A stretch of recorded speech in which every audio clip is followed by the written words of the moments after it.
विचारसागर विचारसागर ग्रंथमध्ये तरंग पाचवा आणि पाचव्या तरंगामध्ये आपण आज पुन्हा त्या ठिकाणी काल जो पाठ घेतला तोच पाठ आपण थोडा घेऊ आणि मग बाकीचा पाठाला पुढे सुरुवात करू वाटलंच तर की आपण काल पाहिलं की अधिकाऱ्याचे दोन वर्णन करून या ठिकाणी सांगितले.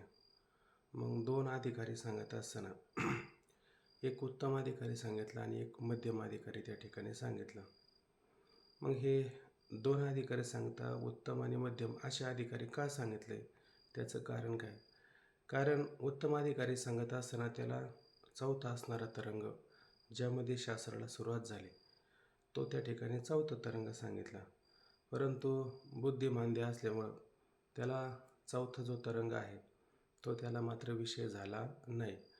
मग त्यामध्ये काय होतं, ब्रह्मस्वरूपाला जाणणं हाच विषय होता आणि म्हणून आता तो त्याचा अधिकार कमी पडला. म्हणून आता त्याच्यासाठी पुन्हा या ठिकाणी पाचवा तरंग सांगतात.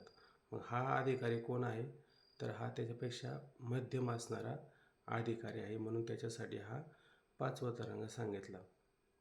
काल पण असा एक विषय झाला होता की भगवंताने अर्जुनाला आणि दुसऱ्या अध्यायामध्ये ज्ञानाचा विषय प्रतिपादन करून सांगितला.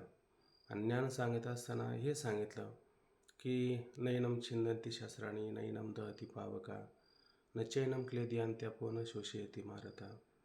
अशा पद्धतीनं यानादी सिद्ध आगवे हे सगळं वर्णन करून सांगितलं. हे तुझंच खरं स्वरूप आहे. त्या ठिकाणी हे सगळं चराचर म्हणजे आपण ब्रह्मस्वरूप आहोत असं वर्णन करून सांगितलं.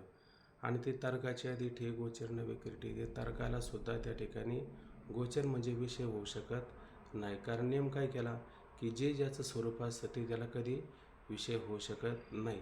म्हणून ते चराचर असणाऱ्या ब्रह्माचं ओळख करून त्या ठिकाणी सांगितली. आणि मग अशा पद्धतीनं या उपाधी माझी गुप्त चैतन्य असे सर्वगत ते तत्त्वज्ञ संत स्वीकारिते तैसे विचारता निरासले हे प्रपंच सहज सांडवले. मग तत्त्व उरले ज्ञानी अशा अनेक ओव्यांमध्ये अनेक श्लोकामध्ये अर्जुनाला ज्ञानाचा विषय प्रतिपादन करून सांगितला. आणि नंतर मग अर्जुनाला कर्मयोग सांगायचा होता. हे सांख्य स्थिती मोकळीत सांगितले तुझं येतं आता बुद्धियोग निश्चित अवधारी पा. मग इथून पुढे निष्काम कर्मयोग सांगायला सुरुवात केली. त्या निष्काम कर्मयोगामध्ये सुद्धा भगवंताने मग स्थितप्रज्ञ असणाऱ्या पुरुषाची लक्षणं सांगितली.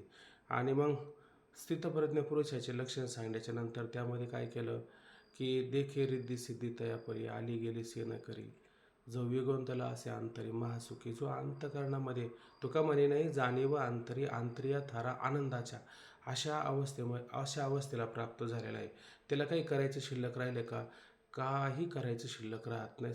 आणि शास्त्र त्याला कोणतं विधान करत आहे का? शास्त्रही त्याला कोणत्या प्रकारचं विधान करत नाही. अशी त्याची काय होते अवस्था होती. अशा अवस्थेला जो प्राप्त झाला तो कोण आहे? जो परमानंदे पोखला, जो आत्मतुष्टे पोखला जो आत्मतुष्टी काहीतरी पुष्ट झाला आणि परमानंदे पोखला तोच स्थितप्रज्ञ मला ओळखतो. तोच स्थितप्रज्ञ असणारा पुरुष आहे. त्याला काही कर्तव्य राहत नाही असं सांगून झालं. आणि नंतर मग तिसरा अध्याय सांगायला सुरुवात केली. आणि परत भगवंत म्हणले कर्म करावं युद्ध करावं. असं म्हटल्याच्या नंतर अर्जुन भगवंतावरती रागवला. कारण का रागवला? कारण देवाने काय म्हटलं तर अर्जुनाला की तिथं कर्म आणि करता ओरेचे न पारता. तिथं कर्म नाही करता नाही काही शिल्लक राहत नाही. एकदा आत्मस्वरूपाला जाणलं तिथं त्रिपुटी काही राहते का? काही राहत नाही. तिथे कर्म आणि करता ओरेचे न पारता आयशे मत तुझे श्री अनंता निश्चित जरी. असं तुझं मत आहे ना निश्चित निसंशयपणे तरी माती केवी श्री हरी म्हणशी पा संग्राम करे. आता मला परत देवा तू म्हणतो युद्ध कर. हे लाजसी ना महाघोरी कर्म सुद्धा हे असं महाघोर हे लोकांना मारण्याचं कर्म करायला मला परत सांगतो. हे सांगत असताना तुला लज्जा का बरं वाटत नाही? ऐक नाही असा अर्जुन त्या ठिकाणी म्हणतो. मग देवा तू जर असा विसंगत बोलू लागला तर आम्ही अशा आज्ञानी लोकांनी काय करायचं बरं? असा अर्जुन त्या ठिकाणी म्हणले बघा काय जैसे आंधळा सुईजे आवाटा का माजवंदी जे मरकाट. तुझं बोलणं म्हणजे काय? आंधळ्याला कोणत्या मार्गाला लावायचं? आड मार्गाला लावायचं. आणि माकडाला काय द्यायचं? माजवण म्हणजे मादक पदार्थ द्यायचा. तैसा उपदेश हा गोमटा ओढवला आम्हा, तसा तुझा उपदेश काय आम्हावर ओढवलेला आहे. मग एकच गोष्ट सांगायला पाहिजे, एक तर कर्म सांगावं नाही तर ज्ञान सांगावं. तू एकदा कर्म पण सांगतो एकदा ज्ञान पण सांगतो, हे का सांगतो? तर भगवंतच म्हटले बाबा अर्जुना असे की उत्तम अधिकारी असेल तो ज्ञानाचा विषय होऊ शकतो, आणि मध्यम अधिकारी असेल तर तो कशाचा विषय होऊ शकतो? तर उपासनेचा त्या ठिकाणी विषय होऊ शकतो. प्रत्येकाचा अधिकार भिन्न भिन्न आहे का नाही? प्रत्येकाचा अधिकार भिन्न भिन्न आहे. तुकोबरा म्हणतात अधिकार तैसा दावेला मार्ग. जसा हा अधिकार असेल तसाच मार्ग दाखवला पाहिजे का नाही? अधिकार तैसा करू उपदेश. ज्याचा जसा जसा अधिकार आहे तसाच त्याला त्या ठिकाणी काय केला पाहिजे? उपदेश केला पाहिजे. मुंगीवरी भार गजाची पालन, घालता ते कोण कार्यसिद्धी. एवढी एवढी लहान असणारी मुंगी आणि गजाचे पालन एवढं मोठं कार्य तिच्यावरती घातलं तर झेपेल का तिला? झेपणार नाही. आणि घालता ते कोण कार्यसिद्धी, हे कार्य पूर्णत्वाला जाईल का? जाणार नाही. मग ज्याचा जसा अधिकार आहे तसं सांगितला.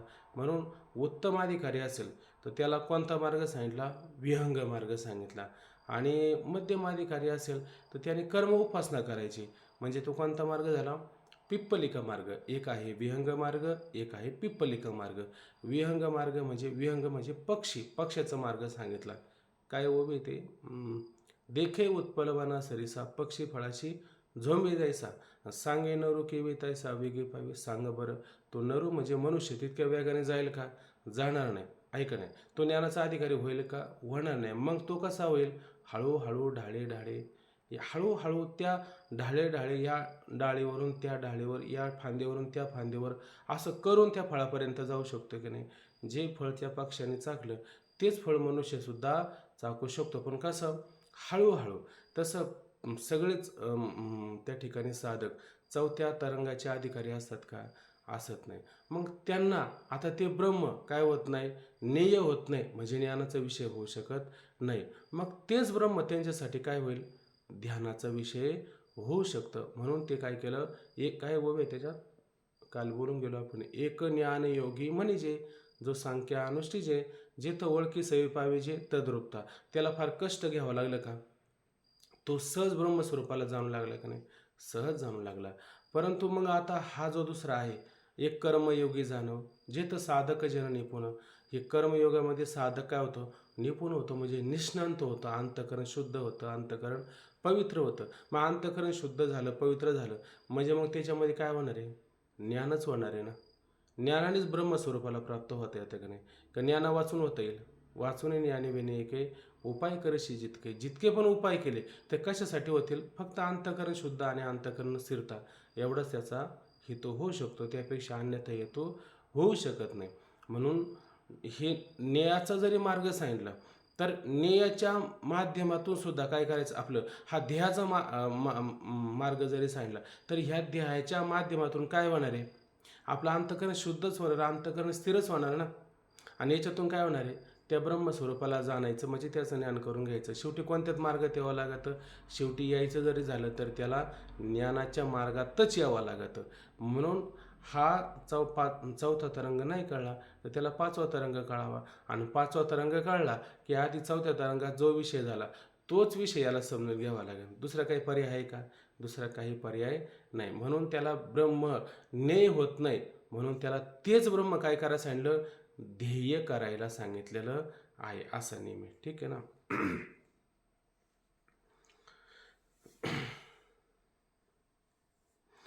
बघा आता तरंग पाचवा. श्री गुरु सच्चिदानंदाय नमः. मध्यम अधिकाऱ्या साधनाचे निरूपण. वेदांत शास्त्रात ज्ञेय व ध्येय अशा दोन रूपांनी ब्रह्माचे प्रतिपादन केले आहे.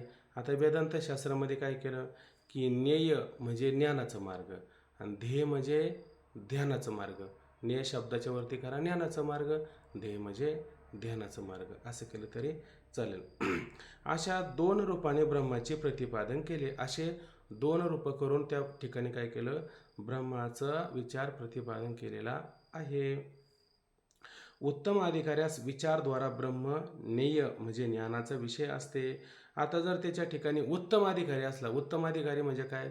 ज्याची बुद्धी चांगली कुशाग्र आहे, ज्याची बुद्धी चांगली कर्पूर गौरीसारखी आहे, अशी ज्याची बुद्धी आहे ज्याची प्रतिभा उंच स्वरूपाची आहे, तर त्याला ते ब्रह्म कसं होतं, ज्ञेय होतं, म्हणजे ज्ञानाचा विषय होतो. ज्ञानामध्ये जास्त कष्ट घ्यावं लागत नाही. आणि ध्यानामध्ये काय असतात, कष्ट असतात. ध्यानामध्ये त्रिपुटी असावं लागते. ज्ञानामध्ये त्रिपुटीची आवश्यकता आहे का? नाही ना. बघा बरं, आपण पुढं उदाहरण आपल्याला येणार आहे की पौर्णिमेचा कोणत्या महिन्यामध्ये मार असतो, भाद्रपद महिन्यात. आणि पौर्णिमेचा चंद्र पाहण्याचा शास्त्रामध्ये विधी नाही, असा नेम केला आहे का नाही? मी नियम केलेला नाही. नाही तर तो पाहिल्याच्या नंतर काय होतो, दोष लागतो. भगवान श्रीकृष्णावरती आळा आला होता, त्याचं कारण काय, तो चंद्र पाहिला होता म्हणे, तिथं पाहायचं नसतं, दोष येतो. आणि मग तो चंद्र पाहूच नाही म्हणून त्याने काय केली, छत्री घेतली आणि तो घराबाहेर निघाला रात्रीचं. मग घराबाहेर निघाल्याच्या नंतर त्या छत्रीला काय होतं, एक छिद्र होतं आहे का नाही. आणि छिद्र होतं म्हणून त्या छिद्रातून त्याने काय पाहिला, चंद्र पाहिला. आता पाहायचा नव्हता तरी पाहायला गेला का नाही. म्हणजे ते चंद्र त्याला पाहण्यासाठी काही त्रिपुटी लावा लागली का, तो सहज पाहता आला, सहज पाहता आला. म्हणजे असं असतं की ज्ञानाचा मार्ग असतो ना, तो सहज असतो पण उत्तम अधिकाऱ्यासाठी असतो. आणि ध्यानाचा मार्ग असतो ना, त्याच्यामध्ये काय त्रिपुटी असते, म्हणजे विधी, विश्वास आणि काय प्रयत्न ना. विधी, विश्वास आणि प्रयत्न याच्यामध्ये ह्या तिन्ही गोष्टी असेल तर त्याला ते काय होतं, ब्रह्म ध्येय होऊ शकतं. परंतु न्याय त्याच्यामध्ये श्रेष्ठची किती जरी म्हटलं, पण बुद्धिमांद्य म्हणजे बुद्धीमध्ये कमतरता असते किंवा त्याला जाणण्याचा विषय होऊ शकत नाही. म्हणून अशा पद्धतीने काय होतं की ते उत्तम अधिकाऱ्यास विचारद्वारा ब्रह्म ज्ञेय म्हणजे ज्ञानाचा विषय असते.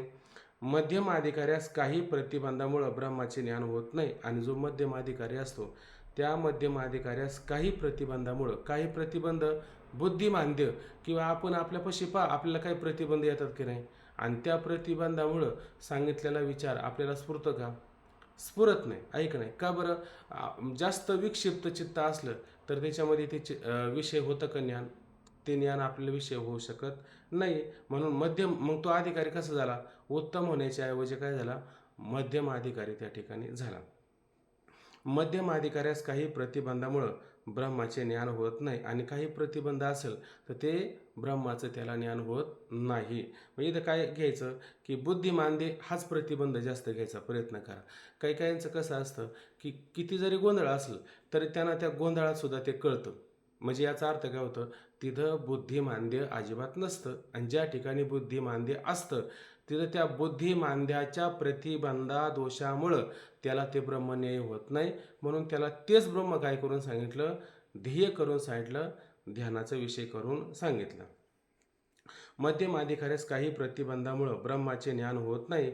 म्हणून मध्यम अधिकाऱ्यास तेच ब्रह्म, ब्रह्म आता बदललं का, बरं झाडावरलं जे फळ होतं आंब्याचं ते बदललं का, फळ तेच आहे. फक्त पक्षी काय करतो, उड्डाण केल्यासरशी त्या फळाला जाऊन झोंबतो. आणि मनुष्य काय करतो, हळूहळू ढाळे ढाळे अशा पद्धतीनं तेच फळापर्यंत जातो का, फळ बदलतं, फळ तेच आहे. तसं ब्रह्म तेच आहे, फक्त न्यायाचा विषय आणि ध्येयाचा विषय, मार्ग फक्त बदलले. पण मार्ग जरी बदलले तर पंढरपूर बदललं का, एक सासवड मार्गे दिंडी गेली आणि एक इकडून अकलूज, इंदापूर, ठीक ना, अशा मार्गे जरी दिंडी गेली आणि दोन मार्गाने दोन दिंड्या वेगवेगळ्या स्वरूपाने आल्या तर तोंडल्या बोंडल्याला तर एकत्र येतात की नाही. आणि ते दोन आले आणि बाकीच्या पंढरपुरापर्यंत एकत्र येतात की नाही. म्हणजे सगळ्यांचं गंतव्यस्थान पंढरपूर आहे. तसं तुम्हाला ब्रह्मज्ञेय असो नाही तर ब्रह्मध्येय असो, पण ब्रह्म मात्र बदलत नाही, ब्रह्म एकच राहतं. म्हणून मध्यम अधिकाऱ्यास तेच ब्रह्म, ध्येय म्हणजे ध्यानाचा विषय असते. पाहता ब्रह्म ज्ञेय असो किंवा ब्रह्म ध्येय असो, आता ते ब्रह्म न्यायाचा विषय झाला म्हणजे ज्ञानाचा विषय काय झाला, आणि ब्रह्म ध्येय असो म्हणजे ध्यानाचा विषय काय झाला, बरोबर की नाही. पण त्याचे स्वरूप प्रथम समजले पाहिजे. पण त्या ब्रह्माचं स्वरूप तर आपल्याला कळलं पाहिजे का नाही, कळलं पाहिजे. आता जर आपण पंढरपूरला जाणार आहे, पण ते विठेवर असणारा देव कोण आहे हे तर आपल्याला कळलं पाहिजे का नाही. एक दिवस असं झालं की आपल्या इथं घरी कोणीतरी एक जोडपं आलं होतं. आणि आल्याच्या नंतर आहे ना, त्यामध्ये ना त्यांची ती बाई जी होती ना, ती इथं दर्शनाला आली. आणि दर्शन आल्याच्या नंतर दर्शन घेतलं आणि ती म्हटले, हा देव नक्की कोणता आहे देव. म्हणजे अख्खं आयुष्य तिचं महाराष्ट्रामध्ये गेलं, लहानची मोठी झाली तर ती म्हणते हे कमरेवर हात ठेवलेला देव कोण आहे. म्हणजे तिला तो पण कळाला नाही. मग आता त्याचं नाव काय अंजन अंजन रस्ता आलबेला सजन अशी अवस्था. रस्ता कसा आहे अंजन, त्याच्याविषयी काही माहीत नाही. आणि ज्याला प्राप्त करून घ्यायचं, ज्याला भेटायला जायचं, तो कसा आहे अंजन आलबेला सजन, अंजन रस्ता आलबेला सजन.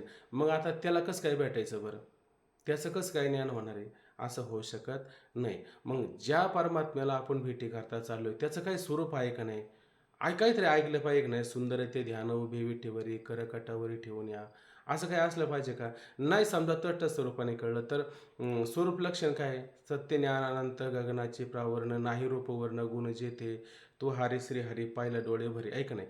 अशा पद्धतीनं त्याचं स्वरूप काहीतरी कळलं पाहिजे का नाही. आदोय आनंद नित्य काय निरामय जे का निज ध्येय योगी यांचे, असं काहीतरी त्या परमात्म्याचं स्वरूप आहे. एक तर स्वरूप लक्षण कळावं, नाहीतर त्याचं तटस्थ लक्षण कळावं, हे काहीतरी आपल्याला कळलं पाहिजे. जसं मातीकडं पहा आणि घटाकडं पहा, माती म्हणजेच घट, घट म्हणजेच माती, हे तर कळतं की नाही आपल्याला. तसं त्याचं स्वरूप जर कळलंच नाही तर त्या ब्रह्माचं तुम्ही ध्यान तरी कसं करणार आहे सांगा ना. ध्यानात आणायचं असेल तर त्याचं स्वरूपसुद्धा आपल्याला कळायला पाहिजे. म्हणून काय म्हणतात की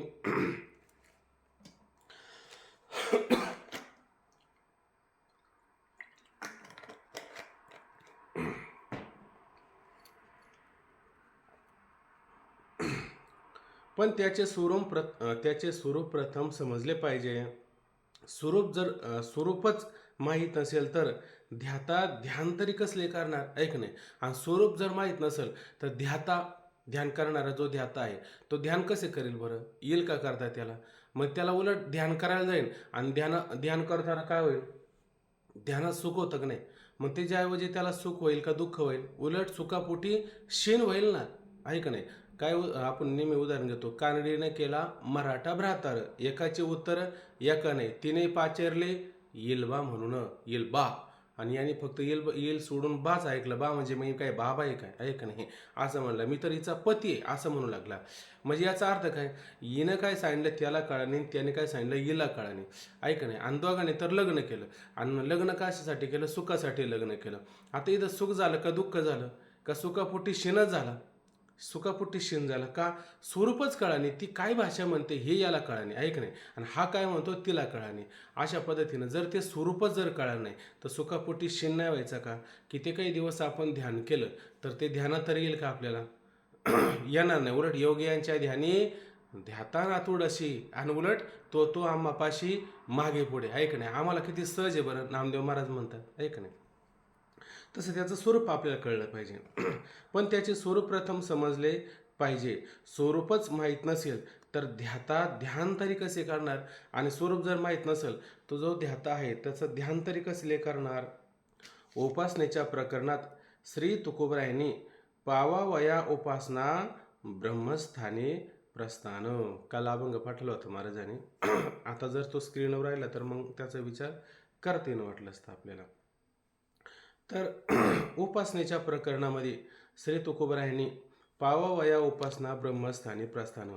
तर हे पावावया उपासना, उपासना का बरं करायची आपल्याला, पावावया प्राप्त करण्यासाठी. काय प्राप्त करायचं आपल्याला, ब्रह्मस्थानी प्रस्थान. ब्रह्मस्थानी म्हणजे ब्रह्मस्वरूपाला आपल्याला प्राप्त करून घेण्याकरता आपल्याला उपासना करायची. उपासना करण्याचं कारण काय बरं, अंतकरणाची शुद्धी, अंतकरणाची स्थिरता, हेच उपासनेचं कारण आहे का नाही. मुळात निष्काम कर्म आणि उपासना हे कुठं सांगितले आपल्याला, चौथ्या तरंगात, तिसऱ्या तरंगात, दुसऱ्या तरंगात,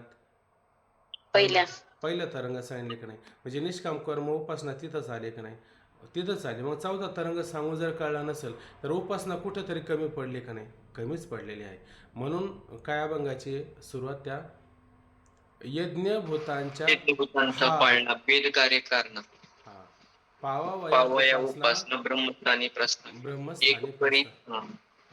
एक परी पडले भागी, फळबीजाची अंगी, धन्य तोची जगी, आदी अंत संभाळ.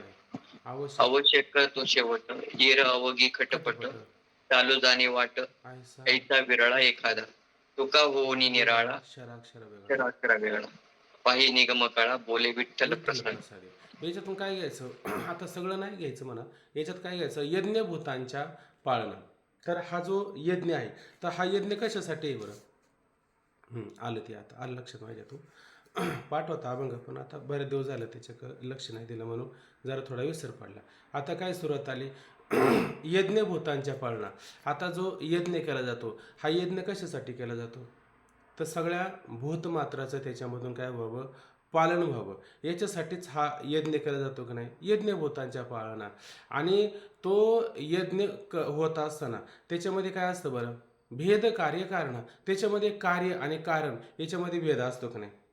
या कार्यकारणामध्ये काय असतो, भेद त्या ठिकाणी पाहायला मिळत असतो. मग अशा पद्धतीनं कार्य आणि कारणामध्ये भेद असतो. म्हणजे एक ईश्वर आला आणि एक जीव आला. तर ईश्वराने हे जगत कशासाठी उत्पन्न केलेलं आहे?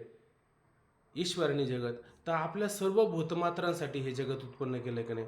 आणि याच्यामध्ये काय केलेलं आहे, एक कार्य असतं आणि एक कारण असतं. कार्यकारणाचा विचार आपल्याला माहितीच असतो, बरोबर आहे की नाही. जसं माती आणि घट, असं याच्यामध्ये काय आपण कार्यकारण त्या ठिकाणी पाहू शकतो. तसं जीव आणि जीवाने केलेलं कर्म, याच्यामध्ये कार्यकारण भाव आपल्याला पाहायला मिळतो. याच्यामध्ये जरी भेद असेल तरी काय केलं पाहिजे, तो भेद आपण पाहावा का हरीची उपासना करावी, हरीची उपासना केली पाहिजे. मग कार्यकारणामध्ये भेद पाहत राहावा का उपासना करावा, तर ते म्हणले भेद पाहू नये तर काय करावा, उपासना करावा. उपासना कार करावा, ब्रह्मस्थानी प्रस्थान, ब्रह्मस्वरूपात आपल्याला प्राप्त करून घ्यायचे असते. याच्यासाठी आपल्याला उपासना करायची. पण ते उपासना करत असताना त्याच्या आधी आपण जाणावं का हे सगळं निर्माण का केलेलं आहे आपल्यासाठी, त्याचं कारण काय. आपण नेहमी पाहतो की नाही, काही एक श्लोक होता की यज्ञाशिष्टा सिनो संतो मुच्यते सर्व क्लिबेशम, ते काय ते तुम अगम पापा पश्चातात्म कारणात. याच्यामध्ये काय म्हटलं होतं त्याने की यज्ञ करून शिल्लक राहिलेलं अन्न जो मनुष्य सेवन करतो तो काय करतो, सगळ्या पापांपासून मुक्त होतो. आणि जे केवळ ऐक नाही आपल्या पोटासाठीच अन्न शिजवणारे असतात आणि ते पोटासाठीच खाणारे असतात, त्याला बाकीचं काही घेणं देणं नसतं. तर ते काय खातात, अन्न खातात का पाप खातात? पापच खातात ना. ऐक ना, यज्ञक्रिया उचेता, यज्ञाशी हवन करता, ओरे ते स्वभावता. ऐक ना, मग जे उरलेलं आहे ते काय करायचं, काहीतरी ते सुके आपले घरी कुटुंबेशी भोजन करी, ते भोग्याची निवारी कल्वेशाते. ते जर तसं अन्न खाल्लं म्हणजे यज्ञ करून शिल्लक राहिलेलं अन्न जो मनुष्य खातो तो सगळ्या पापांपासून मुक्त होतो की नाही, सगळ्या पापांपासून मुक्त होतो. हे का परंपरा सांगितली, याचं कारण काय, कारण असं सांगितलं का सगळे प्राणी जे उत्पन्न होतात हे कशापासून उत्पन्न होत असतात, याचं कारण काय.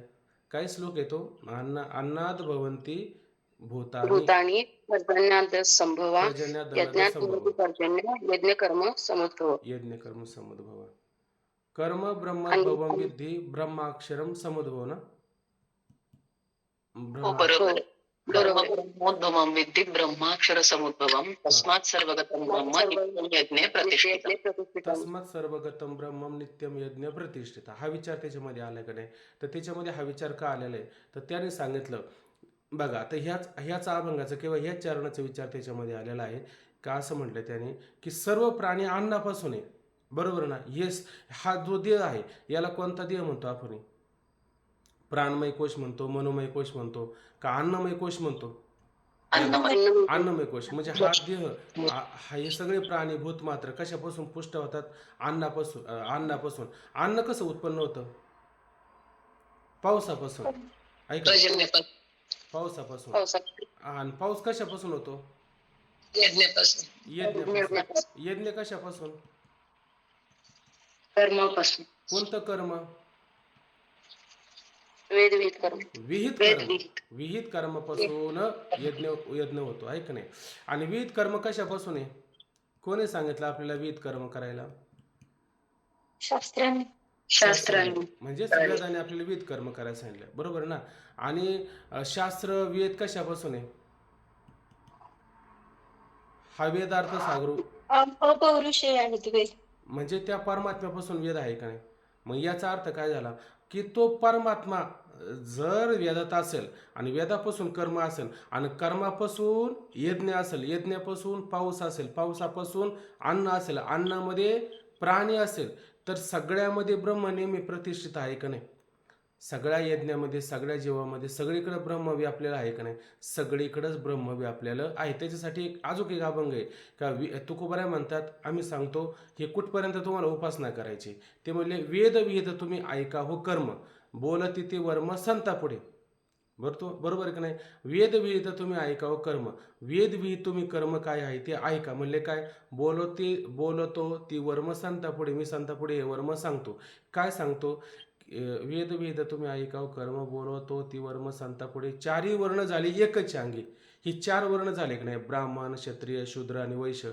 आणि 4 वेद झाले की नाही? एकाच पासून झाले का? भिन्नत्वापासून झाले, एकत्वापासून झाले. आणि पाप पुण्य भागी विभागले. ज्याने जसं कर्म केलं तसं त्याला पाप पुण्य भोगावं लागतं की नाही? मग प्रथम पावीला पंथ. सगळ्यात आधी पंथ हा मार्ग जो उत्पन्न झाला ते एका परमात्म्यापासून सुरुवात झाली, ऐक नाही? आणि प्रथम पावीला पंथ, काहीतरी पुढचा आता चरण माझ्या लक्षात येत नाही. आधी मध्य अंती भेद नाही. सुरुवातीला मध्ये शेवटी त्याच्यात काही कुठे भेद आहे का? कुठंच भेद नाही. म्हणजे घट बघा, खालच्या बाजूने बघा, मध्ये बघा आणि वरती बघा, काही भेद आहे का त्याच्यामध्ये? काही फरक आहे का? तो एकाच मातीपासून आहे का नाही? तसं हे सगळे वर्ण, सगळ्या गोष्टी निर्माण झाल्या तर ते कशापासून? एका परमात्म्यापासून सुरुवात झाली. त्याच्यामध्ये सुरुवातीपासून शेवटमध्ये कोणत्याच ठिकाणी भेद नाही. उदाहरण देऊन सांगितलं, आंबे, बोरी, वड, बाभळ, चंदन. आंबे, बोरी, वड, बाभळ, चंदन. बरोबर नाही? हे सगळे झाडं आहे, ते प्रत्येकाचे गुण भिन्न भिन्न आहे का नाही? त्याची फळं भिन्न भिन्न आहे का नाही? पण आंबे, बोरी, वड, बाभळ, चंदन, गुणागुणी अग्नी भिन्न एक. हे गुण भिन्न असेल पण अग्नी एक आहे का नाही? एकच आहे. हेच आपण जाणावं. अग्नीला जाणावं का त्या झाडांना जाणत बसावं? त्याच्यातला अग्नी जाणावा. अग्नी सगळ्यामध्ये अनुसूत आहे का नाही? आहेचे. तो का म्हणे, मन उन्मन जो होय तो रे सोय विधी पाळी. आणि ह्या विचाराने जोपर्यंत आपल्याला उन्मनी अवस्था प्राप्त होत नाही तो रे सोय विधी पाळी. म्हणजे शास्त्राने जो विधी, जो नियम सांगितलाय तसंच आपण उपासना करायची. उपासना बंद कधी करायची? जोपर्यंत मन उन्मन होत नाही तोपर्यंत बंद करायची नाही. आणि एकदा उन्मन अवस्था झाली का मग आपण परमात्मा स्वरूप होऊन जातो. मग उपासना करायचं काही कारण आहे का? मग काही कारण शिल्लक राहत नाही. म्हणून यज्ञभूतांच्या पाळना, भेद कार्य कारणा, पावावया उपासना, ब्रह्मस्थानी प्रस्थान. ब्रह्मस्थानी ब्रह्मस्वरूपाला प्राप्त करून घेण्याकरता उपासना करायची, याच्यातलं हे कारण आहे. म्हणून ध्येयाच्या मार्गामध्ये काय येत असते? उपासना येत असते. ठीक आहे ना?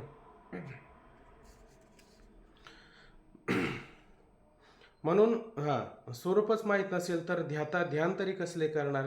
उपासनेच्या प्रकरणात श्री तुकोबरायाने उपासना पावावया उपासना ब्रह्मस्थानी प्रस्थान असे म्हटले. म्हणून प्रथम उपास्य स्वरूप कळणं आवश्यक आहे. म्हणून सगळ्यात आधी काय? ज्याची उपासना करायची आहे त्याचं स्वरूप मात्र आपल्याला लक्षात आलं पाहिजे. उपास्य स्वरूप मागील तरंगात सच्चिदानंद रूप निर्विकार असंग अद्वितीय असे ब्रह्मच असल्याचे सांगितले आहे. आता मागील तरंगात म्हणजे कोणत्या तरंगात? 4थ्या तरंगामध्ये काय सांगितलं? ब्रह्माचं स्वरूप. ते ब्रह्म कसं आहे? आस्ती भाती प्रिय, ऐक नाही? सच्चिदानंद रूप असं अशा प्रकारचं ते ब्रह्म आहे. अजून कसं आहे ते? काय लक्षण केलं त्या ब्रह्माचं? निर्विकार. त्या ब्रह्माच्या ठिकाणी कोणता विकार आहे का? देश, काल, वस्तू, स्वगत, सजातीय, विजातीय कोणत्या प्रकारचा विकार संभवत नाही. म्हणून ते कसं आहे? निर्विकारी, विकाररहित आहे. अजून असंग का म्हणायचं? त्याचं कारण आहे, ब्रह्म 2 आहेत का 1 आहे? 1 आहे. म्हणजे ब्रह्म 1 आहे, त्याच्यामध्ये कोणाचा संग होईल का? कोणाचा संग नाही. म्हणजे ते कसं आहे? असंग आहे. आणि अद्वितीय आहे. अद्वितीय म्हणजे 2 नाही, ते कसं आहे? 1 आहे. हे ब्रह्माचं खरं स्वरूप आहे त्या ठिकाणी. म्हणून असे ब्रह्मच असल्याचे सांगितले आणि हेच ब्रह्म आहे असं तुम्ही त्या ठिकाणी सांगता. त्या ब्रह्माच्या अद्वितीयत्वाबद्दल या तरंगात अधिकारी जो आदृष्टी त्या शंका उत्पन्न झाली. आता त्या ब्रह्माच्या अद्वितीयत्वाबद्दल म्हणजे ब्रह्म 1 आहे असं तुम्ही म्हणता, तर त्या 1 असण्याबद्दल त्या असणाऱ्या मध्यमाधिकाऱ्याला म्हणजे आदृष्टीला काय झाली? शंका उत्पन्न झालेली आहे का ते ब्रह्म 1 असू शकत नाही. ते ब्रह्म अनेक असले पाहिजे. कसं काय अनेक असलं पाहिजे? त्याचं कारण तरी सांगा. त्याचं कारण सांगायला सुरुवात करतात. आता ही तर सुरुवातीला प्रस्तावना करणं, सगळ्याला एकत्रित घेऊन सांगणं म्हणजे कालचा विषय परत आपल्याला आज नव्याने सांगावा लागला. इतका फरक आहे. परंतु कोणताही तरंग सुरुवात करत असताना त्याचं मंगल, त्याची प्रस्तावना थोडी वाढून होते. म्हणजे मुद्दा आपल्या पक्का लक्षात आला ना, मग पुढं चालायला कोणतीच अडचण होत नाही, आहे का नाही. आता ज्यांना 4थ्या तरंगामध्ये सातत्य ठेवता आलं नाही त्यांनी 5व्या तरंगामध्ये सातत्य ठेवा. आणि ह्यात कोणताही तरंग असू द्या, कोणत्या तरंगात आपल्याला मुक्त होता येतं. फक्त फरक इतकाच केला की त्यांना जरा थोडा प्रक्रिया कठीण सांगितली आणि आपल्याला एकदम सामान्य प्रक्रिया याच्यामध्ये सांगणार आहेत. बघा आता परिच्छेद क्रमांक 2, द्वैताच्या प्रामाण्याविषयी शंका. ते एक आहे का अनेक आहे, ऐक नाही. द्वैताद्वैत याला तुम्ही भेदाभेद असं पण म्हणू शकता. भेद अभेद असं म्हणा किंवा द्वैताद्वैत असं जरी म्हटलं तरी चालेल. त्याच्या प्रामाण्याविषयी शंका. शिष्य महाराज, आता आपण तत्वदृष्टी सद्गुरूद्वारा महावाक्य श्रवण केल्याने अद्वैत साक्षात्कार होतो असे सांगितले. आता तुम्ही तत्वदृष्टी, हा आमचा काय वडील असणारा बंधू आहे, थोरला असणारा बंधू आहे, आणि तुम्ही त्याला त्या ठिकाणी काय महावाक्याद्वारा काय अद्वैत साक्षात्कार होतो. महावाक्य म्हणजे ते ब्रह्म तू आहे, आणि त्याच्यातला काय वाच्यार्थाचा त्याग करून लक्षार्थाचं ग्रहण करावं, आणि त्या लक्षार्थाने काय होईल की ते ब्रह्म मी आहे असं त्याला साक्षात्वाने, आत्मत्वाने, प्रत्यक्षत्वाने, अनुभवाने काय होईल, अपरोक्ष ज्ञान होईल. म्हणजे ज्याच्यामध्ये संशय नाही, विपर्य नाही, अशा पद्धतीचं त्याला ज्ञान होईल. म्हणून महावाक्य श्रवण केल्याने अद्वैत साक्षात्कार होतो असे सांगितले. परंतु आता परंतु शब्द आलाय की नाही, म्हणजे बाकीच्या सगळ्या गोष्टीवरती पाणी फिरतं. काय म्हणतात ते की बघा, वेद, सद्गुरू आणि ब्रह्म हे असे 3 पदार्थ असतात. आता किती पदार्थ झाले, म्हणजे या ठिकाणी काय म्हटलं की जे ब्रह्म आहे ते ब्रह्म आपल्याला सहज विषय होईल का, ते ब्रह्म आपल्याला सहज कळेल का, नाही कळणार, आहे का नाही. मग आता ते ब्रह्म आहे, त्या ब्रह्माला निर्माण करणारं कोण आहे, शब्दजन्य, त्याच्यातूनच निर्माण झालं का नाही, त्याच्यातून तुमची ओळख झाली का नाही. बरं, किंवा माऊली म्हणतात की नाही, ते शब्द म्हणजे श्रुती, ऐक नाही. आणि नायिका श्रुती माऊली काय काय ओवी ती, नायिका श्रुती परोती माऊली जगा. श्रुती सारखी माऊली जगात आहे का, नाही. आणि त्याच्यामध्ये काय वेदच सांगितलेलं आहे, वेदाविषयी सांगितलेलं आहे. मग एक ब्रह्म झालं, नंतर दुसरा वेद झाला. आता वेद आहे आणि ब्रह्म पण आहे, पण त्याला सांगणारा कोणीतरी श्रीगुरू असायला पाहिजे का नाही. का ते वेद वाचला, हे ग्रंथ वाचला लगेच कळला असं होईल का, नाही होणार, आहे का नाही.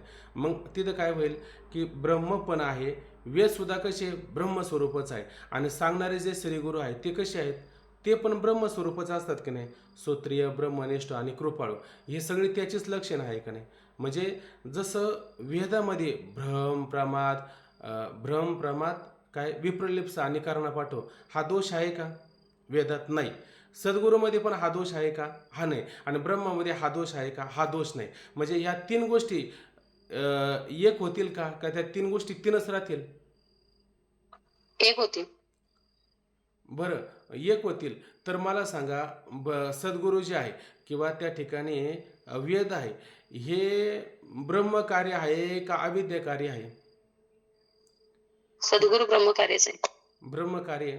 कसं काय ब्रह्म, सांगा बरं आता. आणि वेगळं कसे आहेत ते, वेगळे नाही आहेत ना अहो ते. हे शरीर वगैरे हे सगळे काय माया कार्यच असतील ना. हा. अहो शरीराच्या मग मला सांगा, ते ते मग पूर्व पक्षाने मागं सांगितलं नव्हतं आपल्याला, ते चक्षुर आणि इंद्रियाने विषय झाला नाही पाहिजे ना. कारण त्याचं स्वरूप तुम्ही कसं सांगता ब्रह्माचं, वर ऐकलं नाही, सच्चिदानंद रूप आहे, निर्विकार आहे, असंग आहे, अद्वितीय आहे. याच्यात सांगा बरं ते सद्गुरूचं लक्षण येतं का, याच्यात वेदाचं लक्षण येतं का. आणि ते धडधडी डोळ्याला दिसतं. मग ते तुम्हाला शब्द प्रामाण्याची गरज आहे का, तिथं प्रत्यक्ष प्रामाण्याची गरज आहे सद्गुरूला पाहण्याकरता. प्रत्यक्ष प्रमाण. प्रत्यक्ष प्रमाण. आणि ते दुर्बळ प्रमाण नाही का त्याच्यामध्ये. अहो ते दुर्बळ प्रमाण झालं, प्रत्यक्ष अनुमान वगैरे हे सगळं दुर्बळ झालंय का नाही. आणि शब्दजन्य प्रबळ प्रमाण आहे का नाही, असा विचार घ्यायचा. मग ब्रह्म अद्वितीय आहे का द्वितीय आहे, सांगा आता मग मला. अद्वितीय. अद्वितीय. आणि वेद, सद्गुरू, ब्रह्म 3 गोष्ट आली, तर ते अद्वितीय राहील का द्वितीय राहील. आता तिथं द्वितीय झालं. ते द्वितीय होईल ना, त्या ठिकाणी 2 होईल. त्याच्यात 2पणा आला, द्वैत आलं, म्हणजे भेद आला का नाही, त्याच्यामध्ये भेद येऊ शकतो.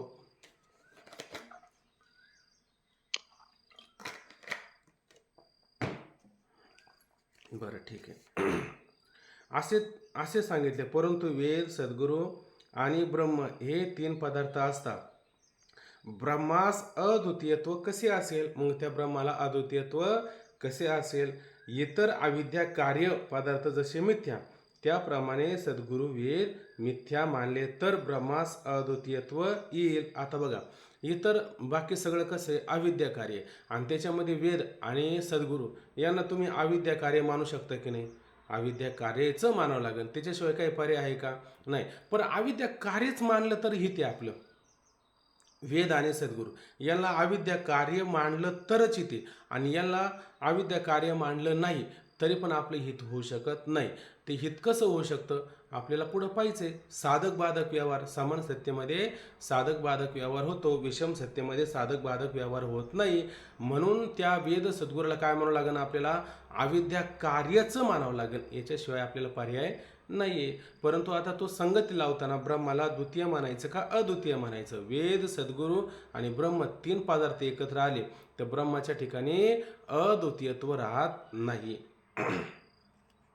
पण त्याप्रमाणे सद्गुरू वेद मिथ्या मानले तर ब्रह्मास अद्वितीयत्व येईल. पण मिथ्या सद्गुरूपासून होणाऱ्या मिथ्या ब्रह्मज्ञान संसार कसा निवृत्त होईल? मग आता वेद सद्गुरू कसे झाले? मिथ्या झाले. मग मिथ्या असणाऱ्या सद्गुरूपासून उत्पन्न होणारे जे ब्रह्मज्ञान आहे ते ब्रह्मज्ञान कसं होईल? सत्य होईल का मिथ्या होईल? असं सहज विचार आहे, ऐक नाही. ते ब्रह्मज्ञान सुद्धा कसं असलं पाहिजे? मिथ्याच असलं पाहिजे, ऐक नाही. आणि मग मिथ्या असणाऱ्या ज्ञानापासून मिथ्या पदार्थाची निवृत्ती होईल का? नेटवर्क माझं जातंय का? हो. तुम्हाला जर वाटलं ना, ओंकार महाराज आहे का सावध? आहे, नेटवर्क आहे, आवाज येत आहे ना? बघा आता टायमिंग होत चाललेलं आहे, तर मग तुम्हाला सावध केलं. पण मिथ्या सद्गुरूपासून होणारे मिथ्या ब्रह्मज्ञान संसार कसा निवृत्त करेल? रज्जू ज्ञानानेच मिथ्या सर्पाची निवृत्ती होते, हे अनुभव विरोध आहे, ऐक नाही. सत्य रज्जू ज्ञानाने मिथ्या सर्पाची निवृत्ती होते. आपलं ज्ञान कशात झालं पाहिजे? सत्य रज्जूचं झालं पाहिजे, ऐक नाही. सत्य रज्जूचं ज्ञान झालं तरच त्याच्यावर भासलेला मिथ्या सर्प आहे त्याची निवृत्ती त्या ठिकाणी होईल. का मिथ्या ज्ञानाने मिथ्या सर्पाची निवृत्ती होईल? त्याला अधिष्ठानाचं ज्ञान झालं पाहिजे ना, म्हणजे सत्य ज्ञान झालं पाहिजे, बरोबर आहे की नाही? मग सत्य रज्जू ज्ञानाने मिथ्या सर्पाची निवृत्ती होते, हे अनुभव विरुद्ध आहे.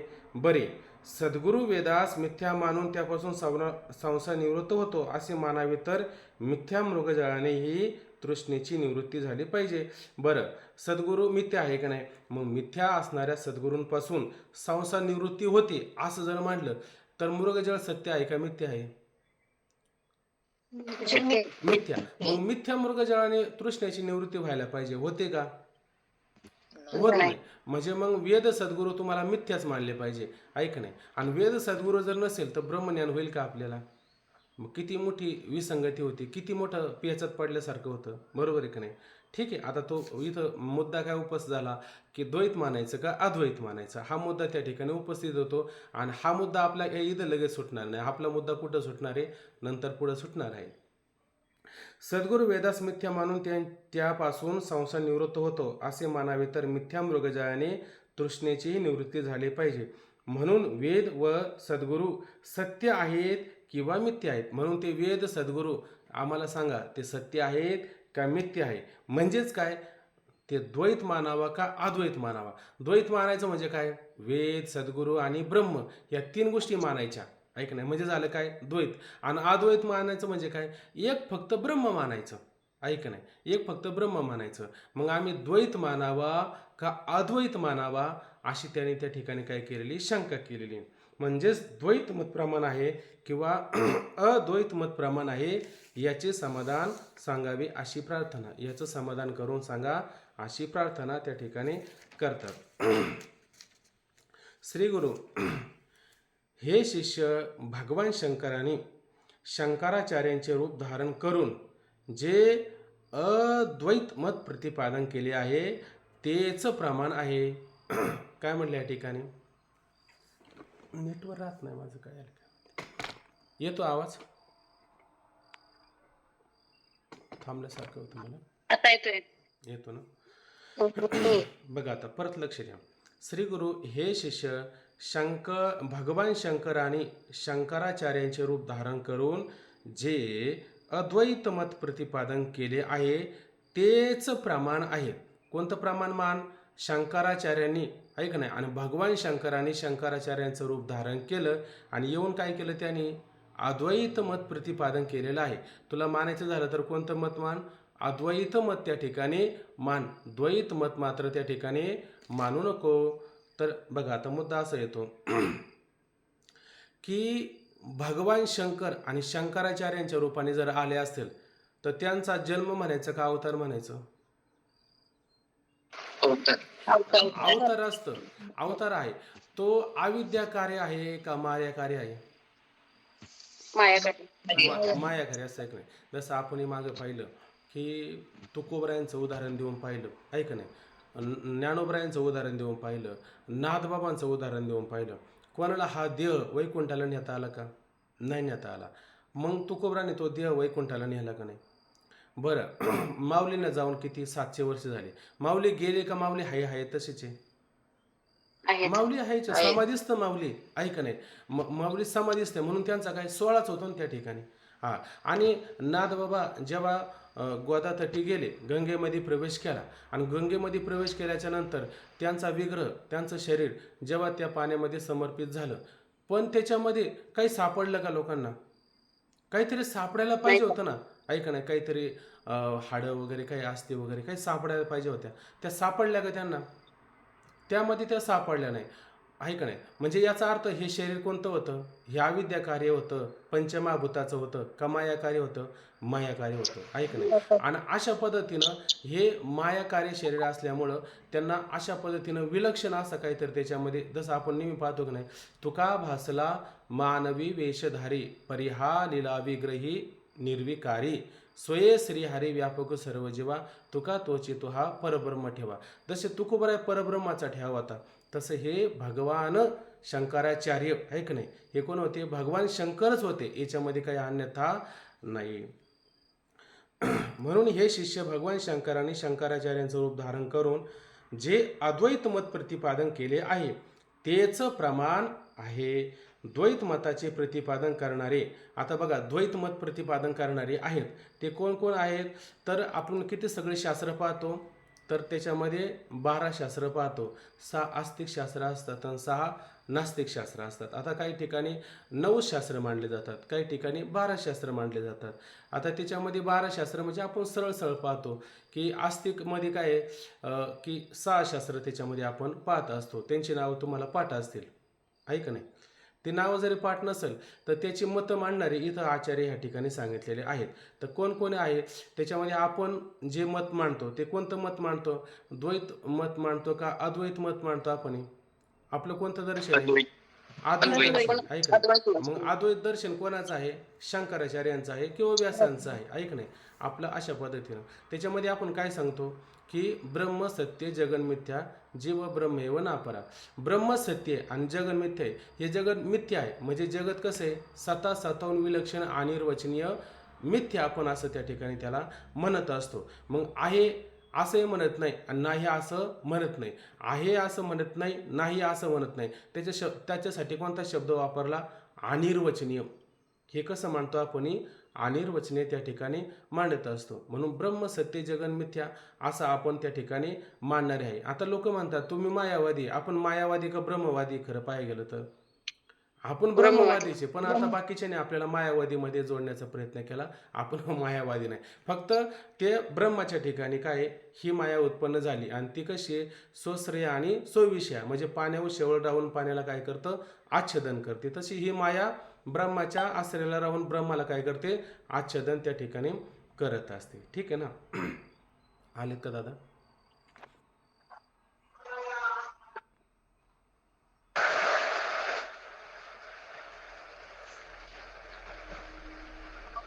रामकृष्ण. हो, रामकृष्ण.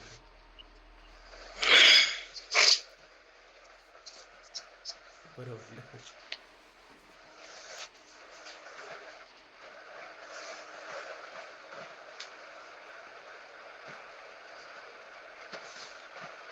किती हा रामकृष्ण रामकृष्ण रे. रामकृष्ण. रामकृष्ण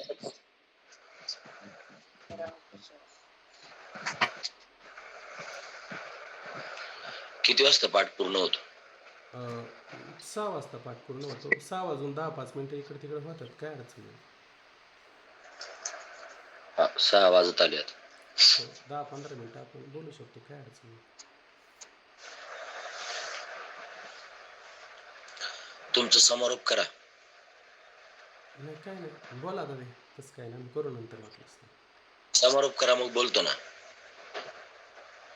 बरं बरं चालेल. तर मग तुम्ही शास्त्रकारांची नावं सांगा त्यांना. हां त्यांची आता शास्त्रकारांची नावं सांगून घ्या. त्यांची मतं पण सांगायची होती, पण मग आपण फक्त शास्त्रकाराची नावं सांगू वाटलं असतं, थांबून घेऊ वाटलं असतं. सांगा ना, मत सांगायची, मत पण सांगा. मतं मग त्याला वेळ जाईल, मग त्याची परत संगती लावून द्यावं लागेल. मतं सांगून मोकळं होऊ शकतो आपण, पण मग ते संगती नाही लावत त्यांची त्याच्यामध्ये. आता आपण शंकराचार्यांचं मत त्या ठिकाणी पाहिलं, ब्रह्म सत्य जगन मिथ्या, म्हणजे ते अद्वैत मत त्या ठिकाणी प्रतिपादन करतात. त्याच्यानंतर पुढं आपण रामानुजाचार्य पाहतो. रामानुजाचार्य म्हणजे काय, सगळं सत्य मानतो आपण, सत्ख्याती मागं पाहिले होते. स्वप्न जरी पाहिलं तर ते स्वप्नसुद्धा ते काय मानतात, सत्यच मानतात. आणि स्वप्नामध्ये जर एखादी चुकीची गोष्ट घडली तर जागृतीमध्ये येऊन काय करायचं, आपण प्रायचित्त करतो. प्रायचित्त करायचं असतं. मग ते कोणतं मत मांडत असतात, तर त्या ठिकाणी विशिष्ट असणारा जो जीव आहे तो जीवसुद्धा त्या ठिकाणी काय आहे, सत्यच मानतात. जगतसुद्धा सत्य मानतात आणि ब्रह्मसुद्धा त्या ठिकाणी काय आहे, सत्यच मानतात. म्हणून त्यांचं कोणतं मत पाहिलं आपण, विशिष्टाद्वैत अशा पद्धतीचं त्यांचं मत आपण पाहिलं. त्याच्यानंतर आपण इथं कोण दिल्यात, माधवाचार्य दिल्यात. माधवाचार्य काय करतात, द्वैत मत त्या ठिकाणी प्रतिपादन करतात. त्यांचं असं मत आहे, जसं कुंभार आणि माती हे दोन्ही एक कधी होऊ शकत नाही, बरोबर आहे की नाही, तसं तरंग आणि समुद्र म्हणजे आहे तो त्याचाच भाग आहे. तरंग जो आहे का नाही तो समुद्राचाच भाग आहे का नाही, तो समुद्रापेक्षा वेगळा आहे का नाही, वेगळा नाही, तो समुद्रा रूपच आहे, पण जोपर्यंत त्याचं अस्तित्व आहे तोपर्यंत तो तरंग रूपाने राहतो, बरोबर आहे की नाही. म्हणजे तरंग समुद्र होऊ शकत नाही किंवा कुंभार आणि माती एक होऊ शकत नाही, त्या दोघांमध्ये काय असतं, द्वैतच असतं. असं कोण मत मानतात, माधवाचार्य त्या ठिकाणी आपलं मत मांडतात. त्याच्यानंतर आपण निंबाळकाचार्य पाहतो. तर निंबाळकाचार्य काय करतात, आपलं जे द्वैताद्वैत म्हणजे भेदाभेद अशा पद्धतीचं मत मांडत असतात. त्याच्यामध्ये काय करतात की ब्रह्म आणि हे जगत किंवा ते ईश्वर किंवा ते ब्रह्म त्याच्यामध्ये काय आहे, भेद आहे आणि अभेदसुद्धा आहेत. मग जीव ब्रह्मामध्ये भेद असून अभेद पण आहे, असं त्यांचं त्या ठिकाणी काय मत आहे. त्याच्यानंतर आपण शुद्ध अद्वैत हे जे आहे ते वल्लभाचार्यांचं आहेत. तर त्याच्यामध्ये काय करतात की शुद्ध म्हणजे काय, जशी अग्नी आणि अग्नीची ठिणगी याच्यामध्ये अजिबात सुद्धा तीळ मात्र भेद नाही, ते सगळं कसं आहे, एकच आहे. म्हणून त्या ठिकाणी काय करतात, ते शुद्ध अद्वैत मानतात. आणि अचिंत्य भेदाभेद असं त्या ठिकाणी एक मत आहे, ते कोण मानतात, चैतन्य महाप्रभू मानत असतात. अचिंत्य म्हणजे काय, अचिंत्य असणारं ब्रह्म ईश्वर आणि हे जगत निर्माण करतात, पण त्या जगताचा विचार किंवा त्या ईश्वराचा विचार किंवा त्या ब्रह्माचा विचार आणि तो न करण्यासारखा आहे. म्हणून अशा पद्धतीनं ते ब्रह्माला असं वाटलं एकोहम बहुश्याम, त्याला असं वाटलं मी एक आहे अनेक व्हावं, पण जीवाला जर वाटलं मी एक आहे अनेक व्हावं, असं मात्र होऊ शकत नाही. म्हणजे तो ईश्वर त्या ठिकाणी एक आहे अनेक होऊ शकतो, जगत उत्पन्न करू शकतो, त्यामध्ये तो पालन करतो, संहार करतो, हे त्याचं कार्य तोच करू शकतो. ते सगळं विचार अचिंत्य स्वरूपाचं आहे, परंतु जीव मात्र अचिंत्य स्वरूपामध्ये मोडत नाही. म्हणून अशा पद्धतीचं जे मत मांडतात ते अचिंत्य भेदाभेद अशा पद्धतीचं मत मांडणारे चैतन्य महाप्रभू आहे. म्हणून हे सगळे काय आहे, याच्यामध्ये 4 जे सांगितले का नाही, 4 म्हणण्यापेक्षा हे माधवाचार्य सुद्धा त्याचे आपलं चैतन्य महाप्रभू सुद्धा त्याच्यामध्ये जर घेतले तर ते द्वैत मतामध्ये सुद्धा येतात. पण प्रमुख नावं यामध्ये किती आल्यात, एक रामानुजाचार्य, एक माधवाचार्य, एक निंबाळकाचार्य, एक वल्लभाचार्य, ही 4ही आचार्यांची मत अप्रमाण आहे. का बरं ते मत अप्रमाण आहे, कारण ते तत्वनिर्णयामध्ये वेद विरुद्ध अर्थाचे प्रतिपादन करतात. म्हणून द्वैत मत त्या ठिकाणी मानू नको, तर मानायचं झालं तर शंकराचार्यांचं जे अद्वैत मत आहे त्याचाच त्या ठिकाणी काय कर, स्वीकार कर. आता आपण या ठिकाणी थांबून घेऊ, बाकीचा विचार आहे तो उद्याला आपण करू. ठीक आहे. ओम पूर्णमदः पूर्णमिदं पूर्णात् पूर्णमुदच्यते पूर्णस्य पूर्णमादाय पूर्णमेवावशिष्यते. हरि ओम. शांती शांती शांती. रामकृष्ण हरी. रामकृष्ण हरी.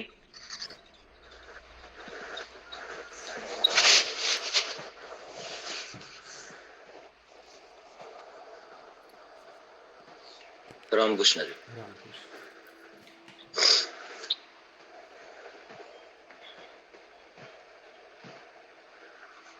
छान चाललाय पाठ.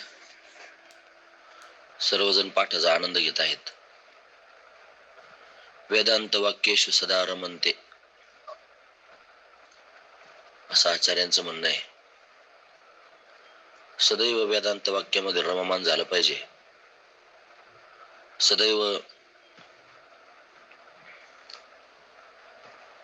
मी ब्रह्म आहे या विचारांमध्ये स्थिर असलं पाहिजे. इतकं स्थिर झालं पाहिजे की हा विचार पण थांबला पाहिजे. तेव्हा त्याचं पूर्णत्व आहे. मी ब्रह्म आहे याची आठवण जरी शिल्लक राहिली तरी ते अपूर्णत्वच आहे. जसं लौकिकामध्ये व्यवहारामध्ये आपलं काहीतरी नाव गाव आई बापाने आपलं ठेवलेलं आहे. ते नाव गाव आपल्याला सतत हातात माळ घेऊन आठवणीत ठेवावं लागत नाही का माझं नाव अमुक आहे. त्याच्याशी आपण फार समरस झालेलो आहे. 1000 लोक समोर असले, एखादा माणूस माईक घेऊन बोलतोय आणि त्या माईक मध्ये जर त्याने आपलं जे नाव आहे ते नाव घेतलं, त्याने आपल्या करता नाही घेतलं, त्याने दुसऱ्या कोणाच्या निमित्ताने घेतलं. तुमचं काय नाव असेल ते. आपण काही काम करत असलो, कोणाशी बोलत असलो तरी सहज जरी ते नाव कानावर आलं तरी टाव करून पाहतो. असं वाटतं याने आपल्यालाच हाक मारली माईक मधून. का बरं असं झालं? त्याच कारण आपण फार समरस झालो त्या नावाशी. आपण फार समरस झालो त्याच्याशी. आपलं वेगळं आठवणीत ठेवायचं काही कामच शिल्लक राहिलो नाही. म्हणून हा प्रत्यक्ष आपला अनुभव आहे की मायबापाने आपलं हे नाव ठेवलंय. आपण स्वतःला ते समजायला लागलेलो आहे आणि त्याच्याशी आपण समरस झालोय. तसं आता सध्या जे तुम्ही ऐकताय तो एक विचार आहे आणि विचारापासूनच तुम्हाला बोध प्राप्त होईल स्वरूपाचा. समाधान जर प्राप्त करून घ्यायचं असलं तर विचाराशिवाय प्राप्त व्हायचं नाही. महाराज म्हणतात विचारा वाचून न पविजे समाधान. विचारा वाचून समाधान प्राप्त होत नसतं. म्हणून तो विचार जास्त महत्वाचा आहे. आता ज्या ग्रंथाचं तुम्ही चिंतन करताय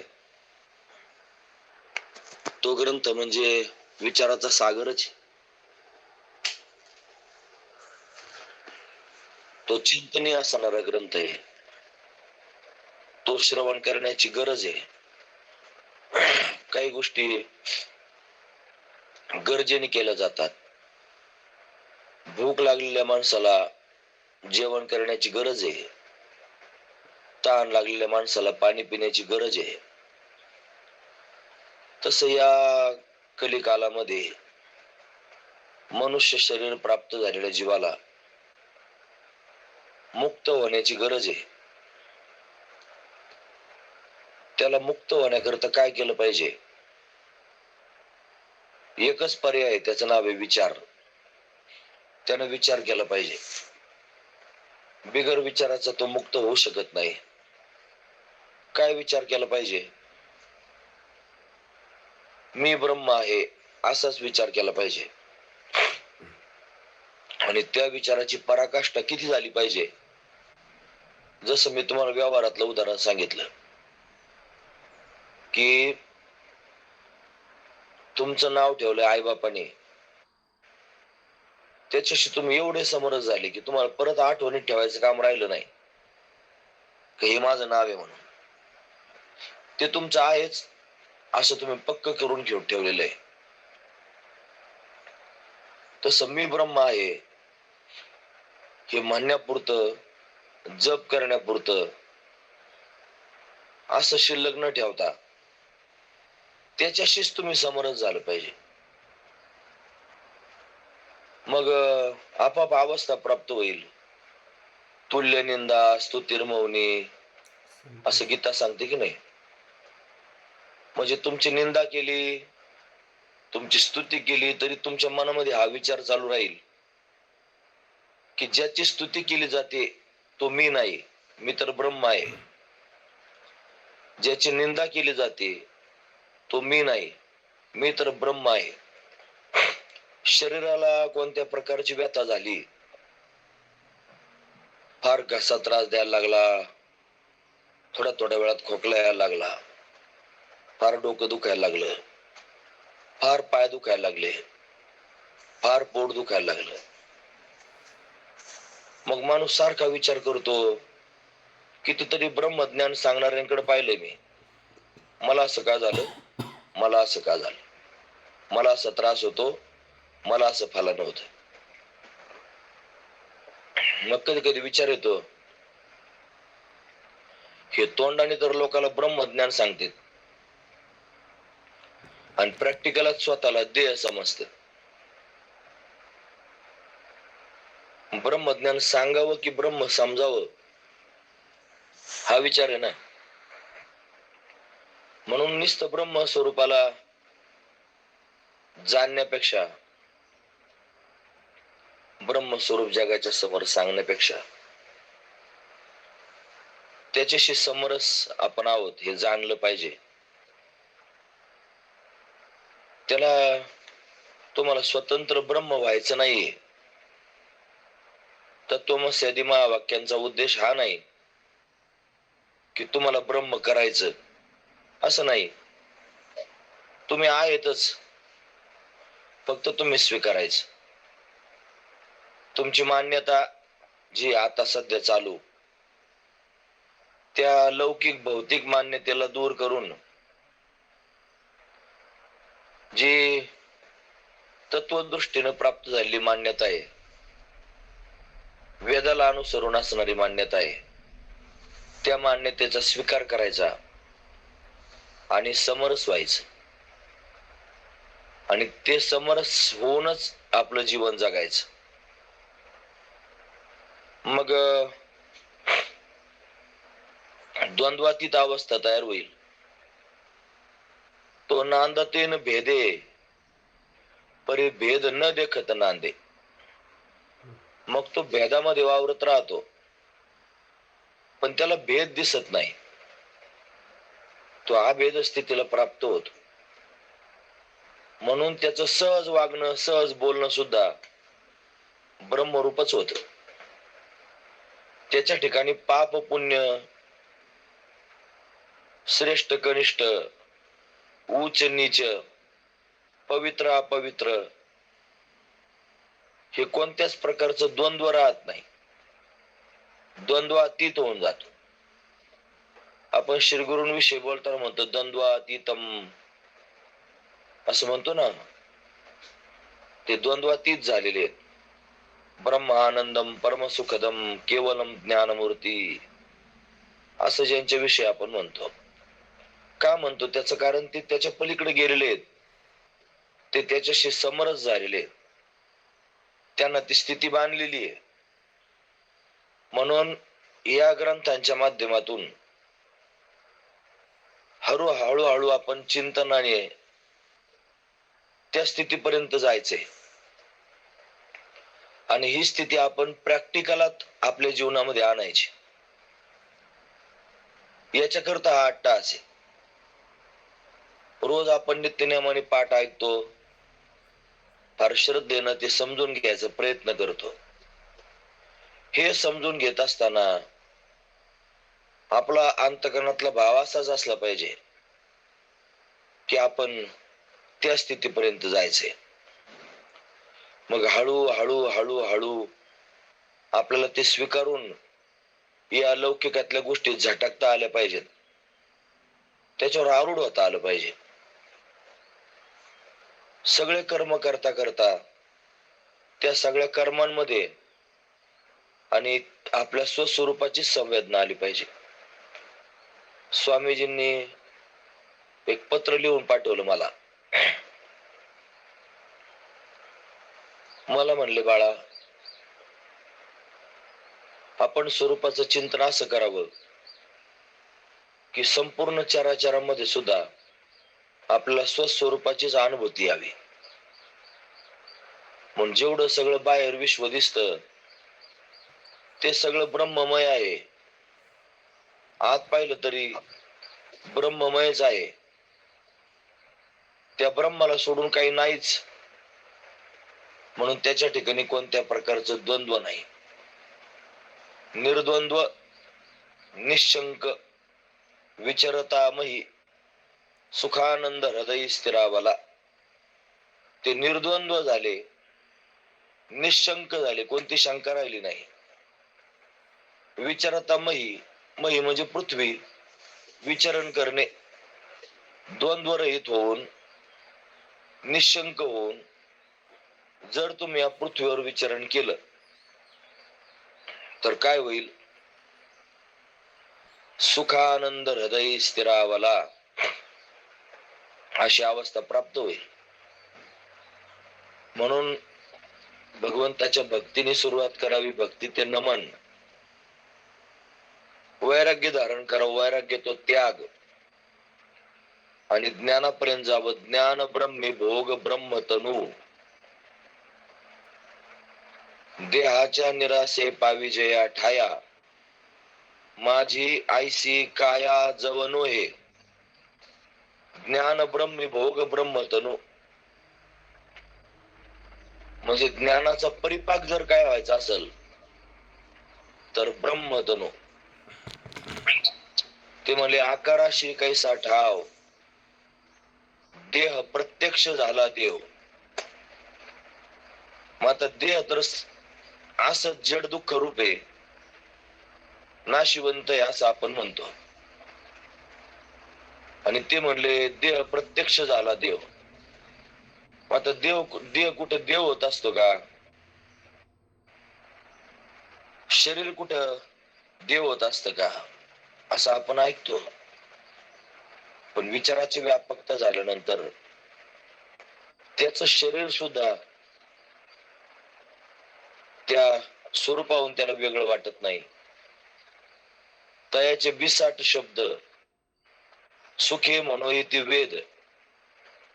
ते सदेह सच्चिदानंद का न होती प्रश्न विचारला. म्हणजे ते सदेह सच्चिदानंद स्वरूप आहेत. ते चालते ज्ञानाचे बिंब, तयाचे अवयव, सुखाचे कोंब. एर मनुष्यपण ते भांब, लौकिक भाग. मनुष्यपणा पाहणं हा लौकिक भाग आहे. गांधारीने शाप दिला श्रीकृष्णाला, तू माझे 100 मुलं मारले, तुझ्या कुळाचा नाश होईल. कृष्णाने तो शाप स्वीकारला. पण तिला म्हणले, तुला माझ्या बरोबर यावं लागेल, थोडस माझ्या बरोबर चल. बारबारीक त्याचं मस्तक उडवलं होतं देवाने, त्याच्याकडे नेलं.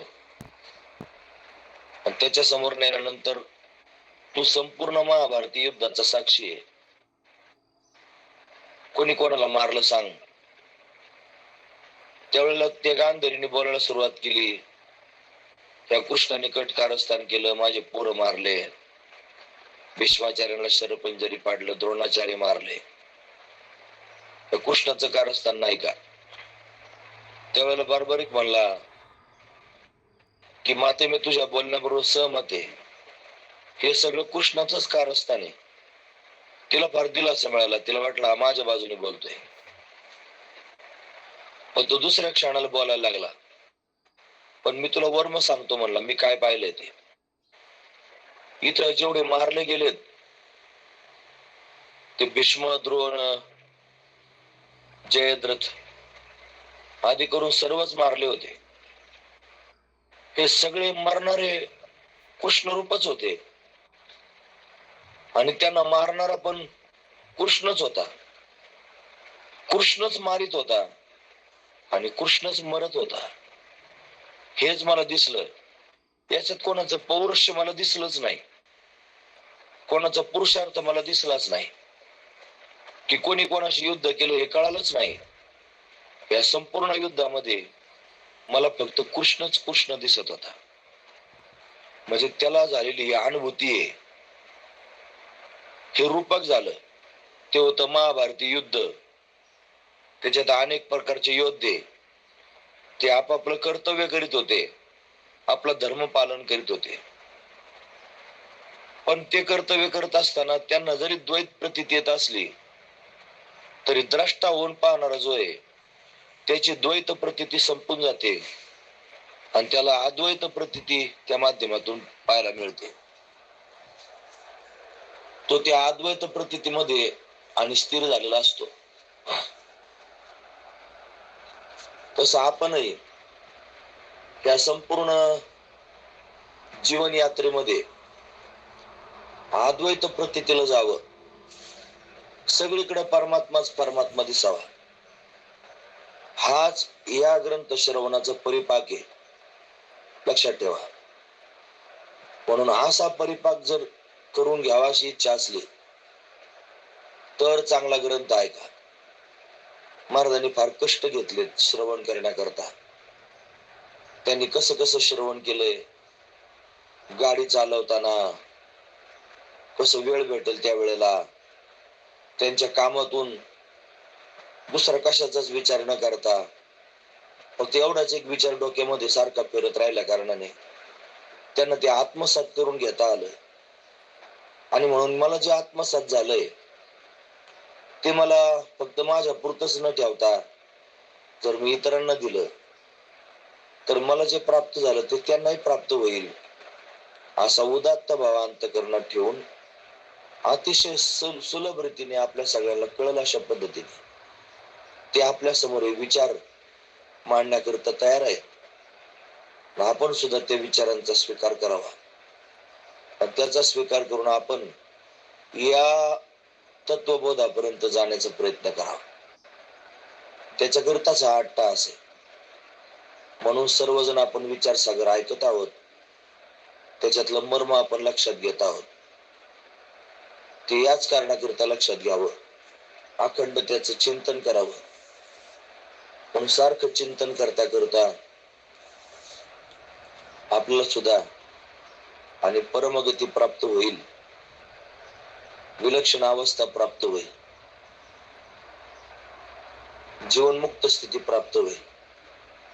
आता आपल्या धर्मात विदेह मुक्ती ही देहपातानंतरच मानली गेली. म्हणून त्या विदेह मुक्तीमध्ये सुद्धा साधू संत प्रवेश करून गेले. म्हणजे त्यांना समाधीच लागली निर्विकल्प भगवंताच्या भजनाने. भजन करता करता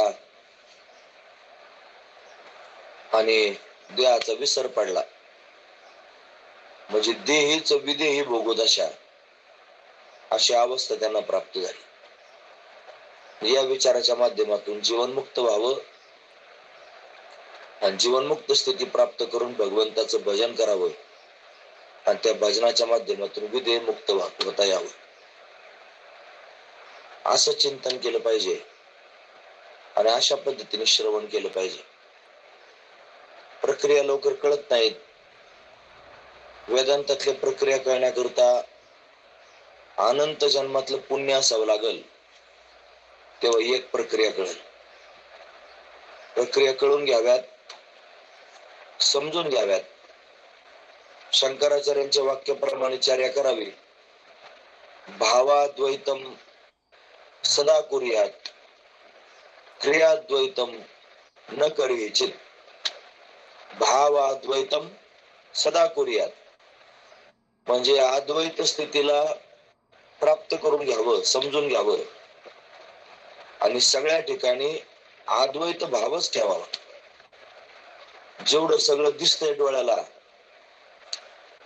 जेवढ्या सगळ्या गोष्टींचं आपल्याला ज्ञान होतंय, ते दिसणार सगळं ब्रह्मरूपच आहे. त्याच्यात कोणत्याच प्रकारचा भेद नाही. सगळ्यांमध्ये ते तत्व भरलेलं आहे. शुनीचैव स्वपाकेच पंडिता समदर्शना. गाढवात, कुत्र्यात, हत्तीमध्ये, मुंगीमध्ये, माणसामध्ये, सगळ्या चराचरामध्ये तेच तत्व गच्च भरलेलं आहे. मग वाडधा कुठे न म्हणती, सजीवन निर्जीवन येणती. देखिल्या वस्तू ते उजलुटीती, मीच म्हणून ही भावनिक स्थिती निर्माण करायची. आणि भावाद्वैत सदा कुर्यात, सदैव भावाद्वैतात राहायचं. क्रियाद्वैतम न करायचे. क्रियेमध्ये मात्र अद्वैत नसलं पाहिजे. नाही तर गुरु आणि शिष्य हे दोन्ही पण ब्रह्मरूपच आहेत. पण दोन्ही सारखेच आहेत. दोघांमध्ये काही भेद नाही. हा अद्वैत भाव आहे. पण हा भाव किंवा आई आणि बायको दोघे जणी तत्वदृष्टीने जर पाहिलं तर ब्रह्मरूपाचे आहेत. त्यांच्यात काहीच भेद नाही. हा झाला अद्वैत भाव. पण असा अद्वैत भावावर तुम्ही आरूढ झाले म्हणून तुम्ही जसं बायको बरोबर वागता तसं आई बरोबर व्यवहारात वागू शकत नाही. तिथं क्रिया आहे आणि त्या क्रियेमध्ये अद्वैत चालणार नाही. लक्षात येतं का मी काय म्हणतो ते? क्रियाद्वैतम न करायचे. तिथं अद्वैत चालणार नाही. व्यवहार करत असताना विवेकपूर्वक द्वैताचं भान ठेवूनच व्यवहार करावा लागेल. पण विचाराच्या स्थितीत गेल्यानंतर अद्वैत स्थिती अंतःकरणात असल्या कारणाने ज्या गोष्टींबरोबर, ज्या पदार्थांबरोबर, ज्या व्यक्तींबरोबर आपण व्यवहार करतो त्या सगळ्या व्यवहारांमध्ये आपल्याला परमात्म्याचं दर्शन झालं पाहिजे. म्हणजे तत्वदृष्टीने आई पण परमात्माच आहे आणि पत्नी पण परमात्माच आहे. पण वृत्तीवरून व्यवहार करण्याकरता ज्यावेळेला तुम्ही प्रवृत्त होता त्यावेळेला व्यवहार मात्र धर्म मर्यादेनुसार करावा, हा महत्वाचा विचार आहे. म्हणून अद्वैत स्थिती प्राप्त करून घ्यावी आणि धर्म मर्यादेनुसार जीवनचर्या करावी. आपला आपला धर्म जाणावा. त्या धर्मानुसार आई आहे, आईमध्ये ब्रह्मच आहे, आपण तिची सेवा करावी. पत्नी आहे, पत्नीमध्ये पण ब्रह्म आहे, पण पत्नीची सेवा करण्याचं काही विधान सांगितलेलं नाही. पत्नीनं आणि पातिव्रत्य धर्माचं पालन करावं असं विधान आहे. पतीनं पत्नीचा सांभाळ करावा. ती अर्धांगिनी म्हणून आपल्या जीवनामध्ये आलेली आहे. तिच्या संपूर्ण भावनांचा विचार करून, तिच्या सुख दुःखाचा विचार करून तिच्या बरोबर चर्या करणे, जीवन व्यतीत करणे हा धर्म आहे. आणि असा धर्म जाणून कर्म करावं आणि ज्ञानाच्या माध्यमातून सर्वात्मक भाव धारण करावा. म्हणजे सर्वात्मक भाव धारण करून आपलं कर्म करणं हेच भगवंताने अर्जुनाला शिकवलं. ज्या वेळेला भगवान धामाला जायला निघाले त्यावेळेला उद्धवजी बरोबर होते आणि उद्धवाने सांगितलं, देवा मला पण तुमच्या बरोबर यायचं. भगवान म्हणले, येऊ नको, इथंच थांब, माझ्या भक्तीचा प्रचार प्रसार कर. ते म्हणजे पण कसा करू प्रचार प्रसार, कसं विचारण करू? सांगितलं त्वम तो सर्व परित्यज्य, भगवान म्हणले स्नेहम स्वजन बंधुषु, तू सर्वस्वाचा त्याग कर, स्वजन भाऊबंद स्नेह सगळ्यांचा त्याग कर. तिसरा मुद्दा सांगला मय्या आसक्त मन सम्यक, तुझं संपूर्ण मन तू माझ्या ठिकाणी आसक्त कर. आणि चौथा मुद्दा सांगितला समदृक विचरस्वगाम, समदृक समान दृष्टी ठेवून पृथ्वीवरती विचरण कर. हे आपल्याला घ्यायचंय. समान दृष्टी ठेवून जीवन यापन करायचंय. आपल्या अंतःकरणामध्ये स्वरूपाचा पूर्ण बोध प्राप्त करून, आपल्या दृष्टी प्राप्त करून आपण आपलं जीवन जगायचं. झाली संध्या, संदेह माझा गेला, आत्माराम हृदय प्रगटला. पण हीच खरी संध्या आहे. आणि संदेह निवृत्त होणे, संदेह गमाला. संदेह संपला रे संपला की ब्रह्मरूपता प्राप्त होत असते. ब्रह्मरूप व्हावं लागत नाही, आपण ब्रह्मरूपच आहोत हे फक्त जाणून घ्यायचं असतं. म्हणून ते आपल्याला पक्क करण्याकरिता, आपल्या विचाराची बैठक तयार होण्याकरिता हे फार गरजेचं आहे. पण आपण जो ग्रंथ ऐकतो आपल्या उद्धाराकरिता निश्चलदास स्वामींनी तयार केलेला आहे. म्हणून आणि फार श्रद्धेनं ग्रंथ ऐकावा, फार भावनेनं ऐकावा. मी ऐकतो किंवा मला कळतं आणि मलाच कळायला लागलंय असा अभिमान जर झाला तर त्या ग्रंथाचा काही उपयोग नाही ऐकून. म्हणून कळतेपणा जरी निर्माण झाला तरी कळतेपणा सुद्धा पूर्ण बोधापर्यंत जाण्याकरिता अडथळा निर्माण करतो. म्हणून फुगीरपणा होऊ द्यायचा नाही, कळतेपणाचा अभिमान होऊ द्यायचा नाही. आणि भगवत कृपा समजायची. कळायला लागले भगवंताची कृपा झाली, ईश्वराची कृपा झाली. त्याला वाटलं आपल्याला त्याच्याशी समरस करून घ्यायचंय आणि म्हणून त्यांनी कृपा केली असं समजा. अनंत जन्माचं पुण्य उदयाला आलं आणि म्हणून हे ऐकण्याची उर्मी निर्माण झाली असं समजा. कोणत्याही प्रकारचा उन्माद येऊ देऊ नका. तो उन्माद जर आपल्या अंतःकरणात निर्माण झाला तर ज्ञान टिकत नसतं.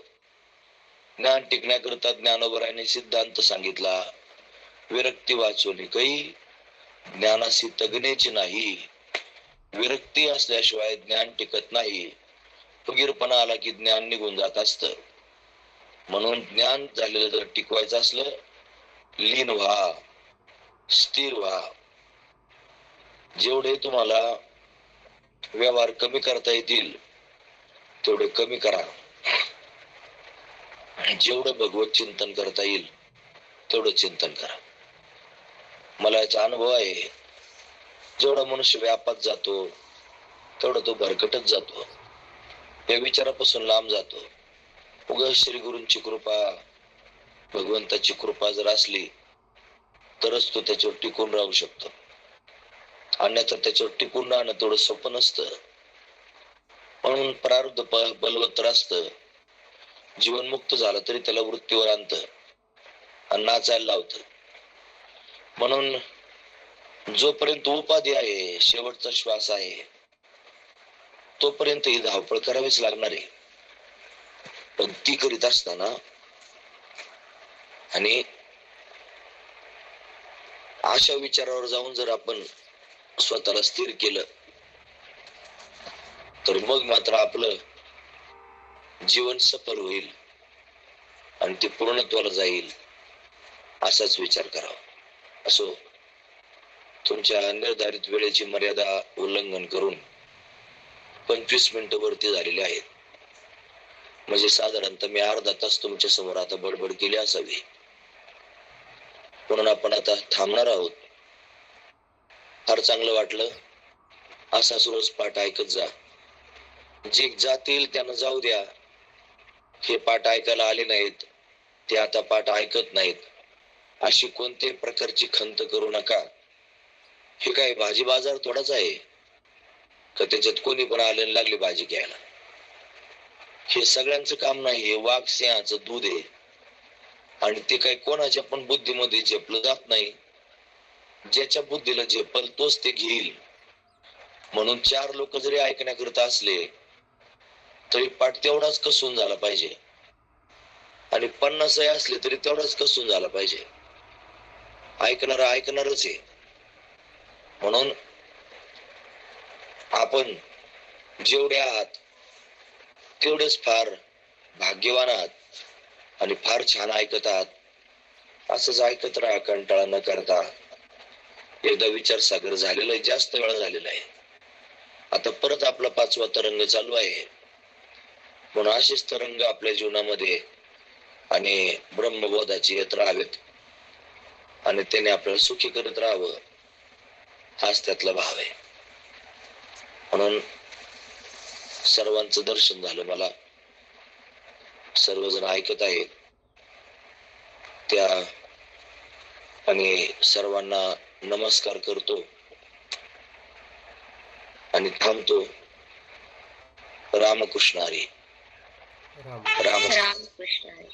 रामकृष्ण हरी. रामकृष्ण हरी. रामकृष्ण हरी. रामकृष्ण हरी.